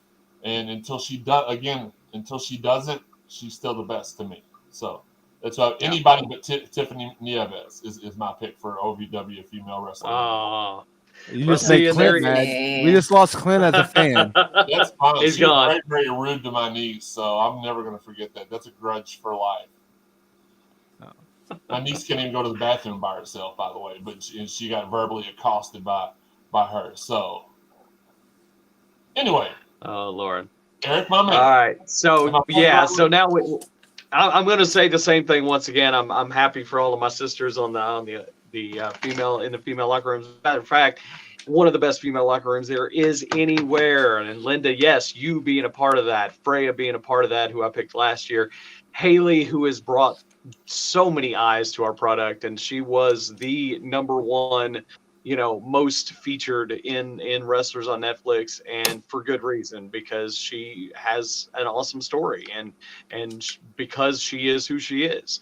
I like your pick of Shalance. I mean, she carried it for quite the first half of the year. Second half of the year, Tiffany has done quite. I mean, she's come a long way since last year. And then everybody, from the rest of the Bad Girls Club, like you said, Layla, and then we get the newest member of the Bad Girls Club, which is Dream Girl Ellie, and the list goes on and on. So many great women. It just, again, I'm proud of everybody in OVW, and this year has been a year for us to shine, and onward and upward to everybody. It's hard to just pick one. All right. There we go. That's your OVW Female Wrestler of the Year for everybody. And we're going to save the bold predictions and who we want to see, but we're going to go ahead and let's keep the female going here. So we're going to go with overall. This could be the same person because you could say this is who you liked overall in all companies, but who is your female wrestler of 2023? And Linda, you ladies first. You start this one off. Yeah, that works out. I'm going to go with Mommy Rhea Ripley. Obviously a huge fan favorite, and just seeing her growth and her evolution as well, and being the she's the leader of Judgment Day to me. I know they're saying there's not like a true leader, but I mean, it's looking like whatever Mommy wants, Mommy does get, for the most part, at least within all this. But I love Rhea Ripley, and seeing her and Dominic together as well, and just her, her helping out the guys at Ringside as well in their matches. I mean, she's done so much to help boost Judgment Day, and just her winning at WrestleMania, becoming the women's champ, and then becoming with the new championship belt title with the women's champion. I mean, even when she's out there, I mean, even though you're maybe supposed to boo Judgment Day, she's still getting those cheers, and she'll continue to get those cheers from me. Rhea Ripley, Female Wrestler of the Year. So in this one, I would have said Rhea in a heartbeat, but I figured one or more of y'all would pick her. So I went Linda Kay again on the. I'm just kidding. This one, I'm going to Io Sky. Just her progression this year from relatively unknown. I mean, really, her reemergence started at last year's SummerSlam, and she has just perfectly slow built her way all the way up. I was lucky enough to be there in Detroit when she cashed in her Money in the Bank contract, and now she's the leader of Damage Control. She's about to push Bayley out. I think there's more in store for her, but she's been my MVP on the women's side for anybody not named Rhea or Mommy or Linda. I like it. I could have gone with anybody. I kind of picked somebody from each company that easily could have been the winner. Toni Storm, again, great year in AEW. Daniel mentioned her earlier. Trinity, the fact that she reemerged there in Impact / TNA, do what she's done is awesome. Even in the whole world of wrestling, Hollywood Haley J, they know her name. everybody knows her name now. So big ups to my girl Hollywood Haley J. But there's no denying Mommy. Mommy is the female wrestler of the year. So I'm going with Rhea. Yeah, I'm going with Rhea Ripley as well. I mean, she was alum on the show. She was on here about a year ago as well, and shout out to our girl Rhea and what she's done. And man, she skyrocketed after she came on the show, right? Usually what happens. Yeah, Rhea Ripley is definitely my female wrestler of the year, no doubt. I feel like it's, I know Jeremy said he went. He wanted to go, different. But he's got a good argument, but honestly, it really doesn't, because it's hard to beat Rhea. Don't offense Jeremy, but I got it though. All right, guys, wrestler of the year for 2023. Jeremy, you lead this one off now. Who do you have as your wrestler overall of the year for 2023? So for me, for AEW, you can't spell AEW without MJF. Everything he brings to the table, in the ring, out of the ring, promo, backstage, he's great at everything. He's better than you, and he knows it in every single aspect. And for WWE, I felt like this was as much of a no-brainer as anybody. It's got to be the ring general, Gunther. He has, and I'll tell you what, I didn't have him last night, and then I saw him wrestle The Miz, and probably had we done this, had last night been the first week of 2024, this would have been my match of the year. There was just too many other good things, but this was one of the top 5 matches of the entire year between him and The Miz. Miz always a guy that can bring the best out of everybody, but Gunther, the longest reigning Intercontinental Champion of all time, again, Linda brought it up earlier. He was number 1 or number 2 in the Rumble. He was one of the first 2. I don't remember which number exactly. He was there at the end, dominated. So that's my wrestler of the year for WWE. This is going to sound weird considering what I'm going to say a little bit later on, but that the fact that Gunther is where he is right now and continues to do what he does and tell stories like he did last night. You do want to talk about finishing the story. You want to talk about tribal chiefs clashing. Don't be surprised if Gunther is the one who finally dethrones Roman Reigns. And it might not be this year, but we may be talking in this show next year that he will be the guy to dethrone Roman Reigns. Again, it's going to sound weird me saying what I'm going to say here in a little bit, but good pick, Jeremy. But I again, it's hard to say things bad about MJF. Everything he does is gold. Cody has had an excellent year coming back off of that injury and just dominated this year. But there is one person that strikes fear in everyone. There is one person that you will see anybody who comes anywhere close to this person give the same look of, I'm intimidated. Danhausen? And it's not Danhausen. Okay. That person is Rhea Ripley. Not since China has every person, male or female, looked at a competitor the way they look at Rhea Ripley. Rhea Ripley is not only the female, she is the overall wrestler of 2023. Nice. I don't hate that answer. I don't either.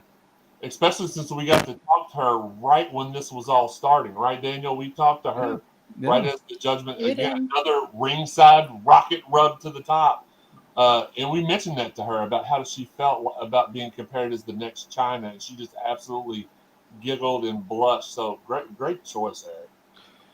Yeah, I mean, I'm almost wanting to change my pick, but I'm not going to. But man, that's pretty close. So look, my wrestler of the year is this. Beginning of the year, came back, and he came back for one purpose only. And that's to finish his story. Now I know what you're saying. He didn't finish his story. He hasn't yet. It's okay. He's still in his story. Look, I got a tattoo on my arm. I got a tattoo on my arm that life's a journey, not a destination. He's in the journey right now. It's not time for his destination. He's still doing what he's doing. He's still doing what happened. And he's by far the most captivative, the most like just he walks into a room. I talked about earlier, like about oozing and charisma. This gentleman walks into a room and you know he's somebody. Like you look at him and go, whoa. Or you go, whoa. Like it's exactly I mean, like he is by far the most over competitor in wrestling today. He is on the verge, and I know this is going to sound crazy because his birthday was yesterday, but he is on that stone cold verge to be like when his music hits, you go banana, as Pat Patterson would say. Like he's there, and it's almost like I don't want him to finish his story because I want this to keep going on and on. Because then when he finishes the story, then what's next, right? And I feel Listen, like think about it. His dad, at many times, fell short of finishing his story. Yeah. So he was not, Dusty was not somebody who won that much when it came to the big one. And even when he did, he didn't keep it very long. So just keep that in mind. look, yes, I keep that in mind, but I'm going to tell you this. He's got adrenaline in my soul, adrenaline in his soul, adrenaline in my daughter's soul because he's my daughter's favorite wrestler. I mean, he is by far, right now, today, the best wrestler of 2023. Now, yes, Seth Rollins has done some amazing matches. Gunther's had some amazing. All these guys, Rhea Ripley, all these people you named are like they're there, and I agree with you on a lot of things on those. And it's hard.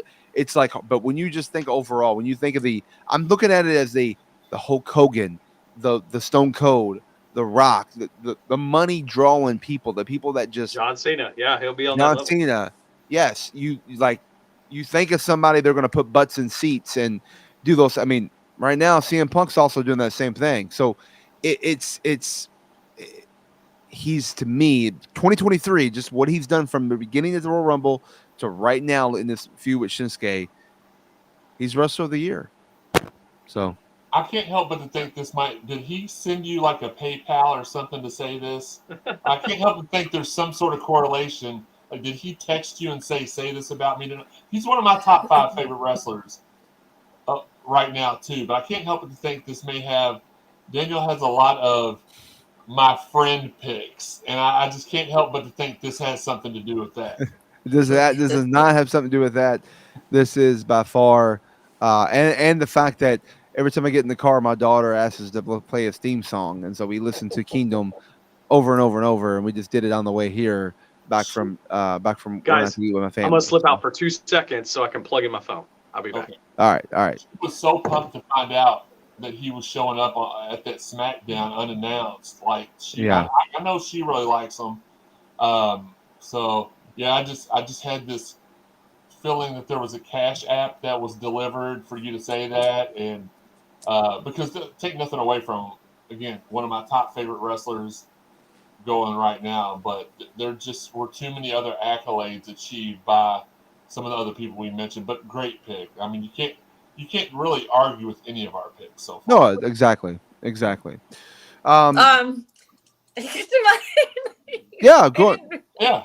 So my wrestler of the 2023. You think I was skipping you? I wasn't skipping you. Oh. No. He was throwing to you. Hers is Linda Kay, for the love of God, Linda Kay. Okay. Well, and I see your expectation. I was going to say, you mentioning Rhea, I didn't even think about that. Like, yes, she is by far definitely a candidate for Wrestler of the Year. But who I chose, okay, Daniel, you basically said it all. I did too. Pick Cody Rhodes. I mean, again, just him starting off the year, winning the Royal Rumble, getting this close to finishing his story. But again, it doesn't have to happen right now. Then later on becoming an undisputed tag team champion, him and Jey Uso, they led that charge for a bit there. And then Cody, leading his team in War Games. And I got to laugh, Daniel, because in my notes I have a bullet point that says, whoa, because I was going to say the fans interacting, how much they love him. I love entrances as well, and this is definitely what I always want to see as well. I mean, I'm just thinking everything that encompasses as a whole, but again, just the feuds, him and Shinsuke right now have a great thing going as well, and just everything Cody has done, and we've all touched on this from the beginning of the year to what he's doing now. Definitely a fan favorite, and he's who I have for my wrestler of 2023. All right. Well, there you go. That said, that lady, we're not done yet. We got a couple more things, but that right there is our almost complete ringside review. The last thing well, there's two things we're gonna do. We're gonna go through real quick. We're gonna do bold predictions for 2024, and this is kind of a fun thing because like to look back on and see what we predict and what we do. So Jeremy, what's your bold prediction of 2024? Well, these are the ones I wish. I know you don't write down all of them that we said the year before, but this is the ones that I hope that from now on you can write them down and we could see which ones we hit on. For me, my bold prediction for WWE, they're going to work with another company in 2024. I think that will, again, with the TKO merger and Vince allegedly out of the picture, I think that opens it up.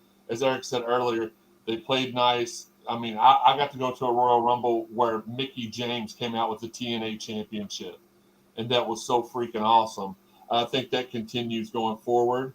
I think AEW is going to start to show some huge cracks. I feel like they're going to maybe Raw gets TBS or TNT, and AEW gets kicked to the FX or something like that, and their viewership goes down, and wrestlers start to revolt against the tiny Tony tantrums that have been going on over there. And for TNA related, I feel like in 2024 that Ringside podcast is going to feel the glow. That's mine. I mean, it is Daniel's friend, by the way. I mean, we mentioned every episode how many people he knows or was a part of their memories or stuff. So feel that. Let's go. All right, Eric, bold prediction.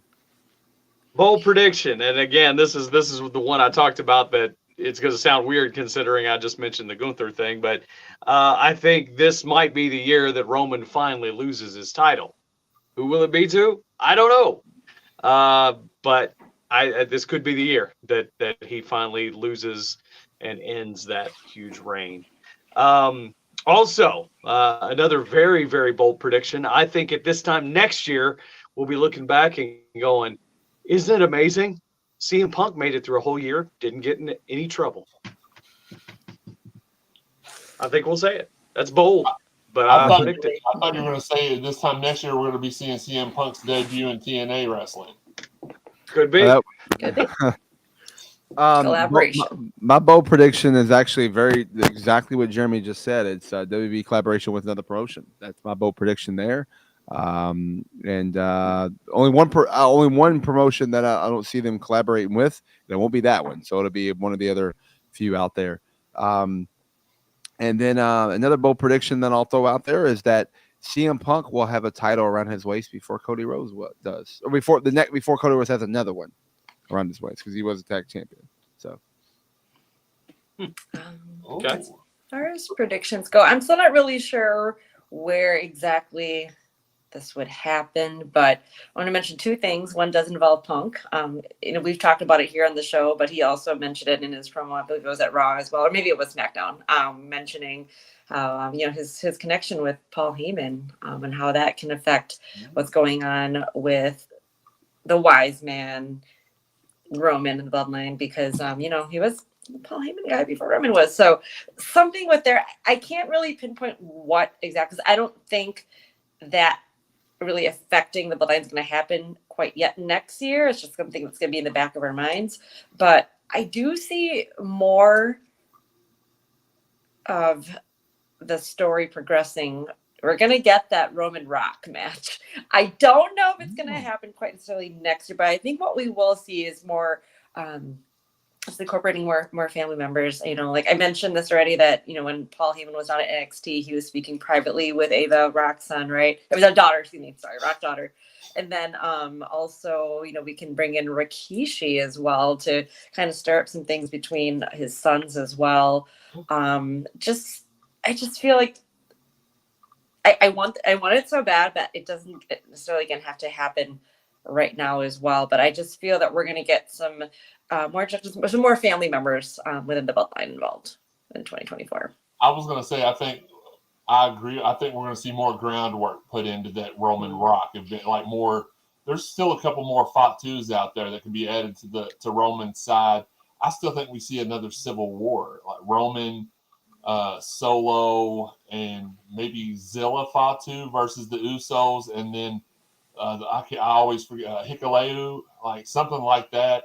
I feel like I'm with you. I think we see more. I think we see more groundwork that's leading to that eventual who's the head of the table match between Rock and Roman. I agree. 50%. All right, guys. All right, this is our final thing here, and that is going to be who we want to see in these promotions. So right now I got it listed up. Who do we want to see? Well, it didn't come up the way I wanted to do it. I thought it was going to be. Anyways, who do you want to see in WWE, in AEW, in TNA, and in OVW? So I'm going to fix this because that's not the way I thought it was going to lay out. But anyways, so Eric, we'll start with you. All right. Well, I'm going to give the same answer I gave last year for AEW. Nobody. There's too many people there already. I love everybody that's I don't love everybody there, but I love most of the people there. I want to see more of the people that are already there. I don't need to bury anybody else further down the card or in their internet show or Saturday or Friday or whatever shows that they have. I just need to see the people that are there perform and live up to their ability. So nobody else in AEW, please. In WWE, well, maybe we could make a little bit of room in AEW because two of the people that originally were together, and I would love to see them together back in WWE, MJF and Wardlow. Wardlow had like a ceiling that was unbelievable when he started, but things happen. You get too many people on the roster, it's hard to get him in there. So I would love to see Wardlow and see what he could do at WWE and to be alongside MJF as his heater and try that once again. Start from the beginning. I think that would be great. Two other people close to our hearts that I think could make it into the WWE system at some point within the next year. The lovely couple that was soon to be married, Luke Curtis, Layla Gray. I think both of them could end up in the WWE system sooner than later. I will miss them greatly if that happens, but I wish them all the best, and I think that could happen. TNA, since TNA's back, why not the Last Outlaw, Double J, Jeff Jarrett? Would love to see him back around the TNA system. And in OVW, I'd love to see some familiar faces back in OVW as well. Many faces from the past. You don't have too much longer before guys like Shelton Benjamin and Dolph Ziggler will be available. We've seen many people showing up, even in the last week. We saw Aaron Stevens appear on TV. We saw Mick Foley appear on TV. Who could be next? Well, maybe one of those guys. I'd love to see him back. And any former OVW star, come on back. All right. So here's what I got. Mine's a little shorter of a list. I didn't go through as many people as Eric did. It's okay, though. Eric just wants everybody to work and have jobs. I get it. Yeah, that's right. WWE, I would love, clearly, right? MJF. I would love to see MJF really take that jump and that leap, go over there. I think he will dominate and kill over there. Yeah, just hope. Let's see if that bidding war of 2024 is a true thing or not. In TNA, I would love to see Mercedes. I would love to see her pop in and do something. The women's division is by far one of the most amazing women's divisions in pro wrestling. I think she would strive there and just help her brand as well as help everyone else. So I would love to see her in TNA. AEW, look, I know they've done stuff in AEW, but I love to see these guys officially sign in a contract with AEW, which means, unfortunately, we won't have them in OVW anymore, and that is the Outrunners. I would love to see the Outrunners officially get a contract and not just be used a lot, but actually have a job, and you see them on Wednesdays and Saturdays and Thursdays and Fridays, whatever. Use them like no other, and because they're over. guys. They're the youngest men alive, so you got plenty of years out of them, anyways. And OVW kind of Eric, you kind of stole my thunder here. I agree. I want to see more alum coming back to help in some capacity, whether it be more behind the scenes or coming out and do matches. We saw Aaron the Idol Stevens. We've seen others pop in and out. Throughout the time frame, and I do believe you're going to see more of that. It's just I would love to see your Shelton Benjamins, your Dolph Zigglers, your alums pop in. Hey, because they're signed with a big company doesn't mean they still can't pop in. Like Big Show came back and did a thing. Like he's an OVW alum. These are guys that can come and do something and help in some capacity, and I would love to see that for sure. And I think it would go a long way if we're able to do that and able to make that happen. And I think we can in the new era we're doing. So that's my list there, Linda. Speaking of an alum making their way back and having a huge impact at OVW, I just want to mention, remember we had Mickey James. Was that last year? I know it was like, I think it was, but still just mentioning, you mentioned Big Show making his return and whatnot. But with this one, if I had to pinpoint somebody that, I look at it more as somebody that would be available to go to any of the 4 promotions listed here. And Mercedes did come to mind. Right now, it would be huge to have her in promotions, including OVW. But as far as OVW returning, like again, you guys have done the head alum, and we've seen it unveil on OVW TV, on our pay-per-views, also in back. Like you said, I think that's just going to grow more and more, and having OVW alum help to some capacity, whether on camera or behind the scenes. But as far as who I want to see in WWE, AEW, TNA, of course, our OVW fam. Kind of like the other question, Eric, it is very hard to pinpoint because, we have our OVW brothers and sisters, and we all want to see everyone succeed, getting on that bigger platform, a bigger spotlight, and having a lot of eyes on us. There already were eyes on OVW, but after wrestlers on Netflix, that's brought some more. Heck, every show we ask, where are you from, to the fans? Where are you from? And we're hearing more and more states. We're hearing some international fans. As far as who's viewing us, we're having more avenues available to watch OVW. We have it live on Facebook, on YouTube, and of course, on Fight TV as well. So just wish the best for our OVW fam, and I think we have a great shot at having us elevated to that next level in 2024. All right.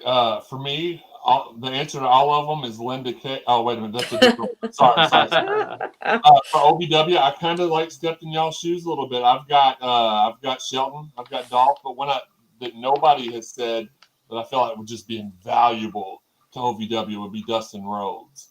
I think he's kind of run his course in AEW, and I think he'd be a perfect fit.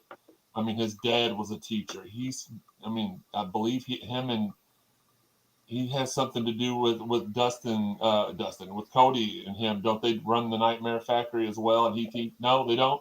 No, he has his own. He has the Rhodes Academy or something. Okay. It's in Texas. Right? Yeah. He was a part of it at one point. No, he wasn't. Okay. No. Well, he's still a teacher, and I think that OVW can use more teachers. Not that they haven't done a good job.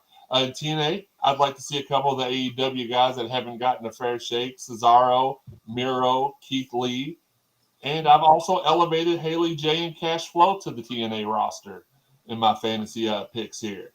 For AEW, I think Drew McIntyre would do better there than he is doing now in WWE. I've got Dolph Ziggler. Did I put Dolph twice? I did. And I've got Freya the Slayer. I think she would be a great addition to the AEW roster. But by far the most people, when you say WWE, you're drafting to 3 different shows there, right?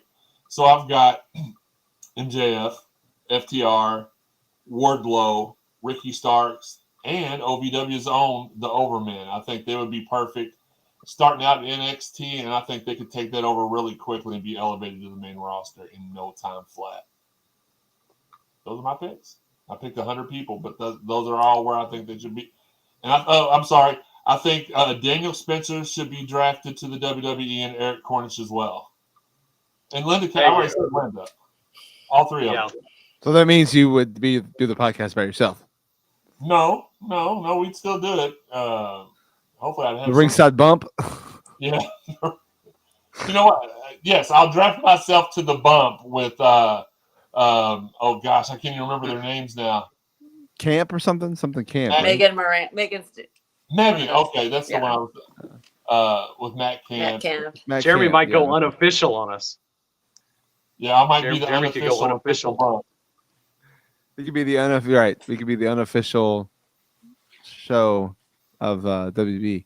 All right, so all right, guys. We've had a long night. We're coming up on 2 hours here. We appreciate everyone hanging out and being with us. We know this show's always the longest because we're going through everybody's category and everybody's giving their picks and their honorable mentions and whatnot. So we appreciate you hanging in there and checking us out. Feel free to send us your comments on Facebook or YouTube and let us know your thoughts. Send us on Twitter and Instagram and even Facebook as well, things like that. Your thoughts under the show and your picks for all these things. This is always one of my favorite shows to do because we really get to kind of look back in the year and kind of think about all this stuff and pick on one another for their picks. But tonight though, we all were pretty solid on our picks. Like no one ever thought somebody was crazy other than Jeremy thinking Logan Paul was overrated. But other than that, I have Linda Kay for every category, so it doesn't matter. Yeah, that's true. Thank you, Jeremy. You did. Guys, you can get us on the podcast avenues, Google Play, Stitcher. I don't think that's a thing anymore, but Apple Podcasts, Spotify, iHeartRadio, anywhere you listen to podcasts, you can get us there. The video version, of course, is right here on Facebook. You can get us on YouTube as well. Ringside Pod or YouTube.com/@Ringside Podcast, Twitch @Ringside Podcast there as well, and then of course if you're on the X @Ringside Podcast, you can see us stream live there too. But the on-demand video is available on Facebook and Twitter. I believe it's available on not Twitter, but maybe it is available on demands everywhere. I don't know. I don't really go back and watch it, so apologize. You can get us on the social media @Ringside Podcast, individually on Twitter and Instagram. I'm Daniel Spencer. I'm @Jeremy_CSZ. I'm @Eric on the air. On Insta, I'm @LindaKPWR, but you can also find me at my website, lovelylindak.com. Don't forget, you can get your cameos from Eric Cornish and me at cameo.com. I'm / Daniel Spencer, cameo.com/EricOVW. No, cameo /Voice of the Valley. But that's the thing. I mean, hey, think about this. Amazon's going to have a hard time getting you something by Christmas. Cameo can get it to you within 24 hours. At least mine can. So if absolutely. you want a Christmas gift for the Voice of the Valley or the official, we'd be glad to help you out there on Cameo. Exactly. And don't forget, you can go to OVW, shopovw.com. You get your Eric Cornish James Smith shirts. Not in time for Christmas, maybe not. I don't know. You can try, but definitely would do that. Don't forget to email us at ringsidepodcast@gmail.com or shoot us a message in our DMs or whatever at Ringside Podcast and about sponsoring so we can get off of this streaming thing and go to Restream and like transfer everything up so we won't have problems with our going live streams anymore. I love Restream.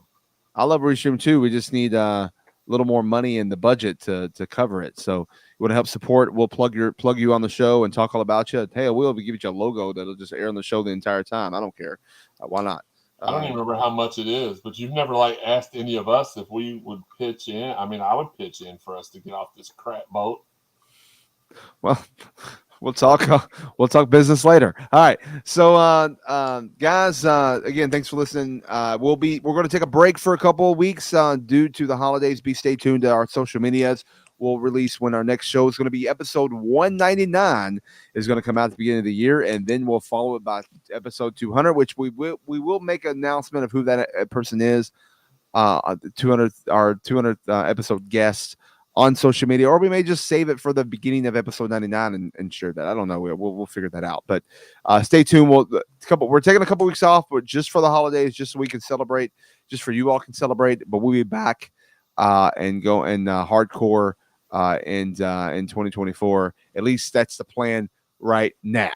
So we'll see how things go. Guys, any nice final thoughts before we go? It's a good time to be a wrestling fan. Go 2024.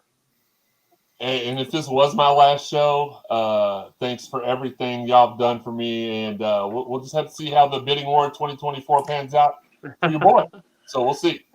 Yeah, I'm just excited, what's on the horizon for all of us. And with it being the end of the year, I forgot to mention at lovelylyndak.com, you can get your 2024 calendars, which if you need any design print work, you can also talk to Voice of the Valley down here as well. I might get that might be my bold prediction for 2024. I'm going to end up on Cameo with you all because I think I could probably, maybe I've seen some, maybe Ryan Mosley would buy a bunch of cameos from me. Who knows? Or Peter Jerkins, whatever his name was earlier, might want me to do a melon or a Halloween shoot for him. I don't know, but we'll see. That's called OnlyFans, Jeremy. Oh, I we're know. not on OnlyFans. That's a whole other avenue. I can get that calendar made for you too. It's fine, whatever. I don't discriminate. Go to gimmickguy.com. You can, find it there. There you go. All right, guys. Thanks as always. In the meantime, but between time, until next time, you can catch us ringside.